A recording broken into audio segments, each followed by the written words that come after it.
السلام علیکم. Unique pod cost میں آپ کا استقبال ہے. مہاراشٹر میں 3 دن بجلی ہڑتال کی ہر طرف خبر پھیل چکی ہے. ہر طرف بس یہی گہما گہمی ہے کہ 3 دن بغیر لائٹ کے کیسے گزارے جائے. لوگوں کے دماغ میں بس یہی 3 دن کا پلان چل رہا ہے. ہر منہ پہ یہی بات ہے، ارے اب 3 دن لائٹ نہیں، کیسے کرنا ہے، کیسے بچے بوڑھے ہر کوئی بس یہی کہہ رہا ہے. دوستو، ایک بات کی طرف آپ کی توجہ دلانا چاہوں گا. کیا کبھی ہم نے سوچا ہماری آخرت کی زندگی کے بارے میں، جو 3 دن سے بھی زیادہ ہے، جو ہمیشہ کی زندگی ہے؟ دوستو، کیا اس کی پلاننگ کبھی ہم کر رہے ہیں کہ دوستو آخرت کی تیاری؟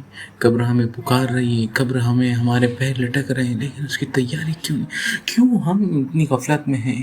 کب نکلو گے یار؟ کب ہمیں سمجھ آئیں گی؟ کب آخر کب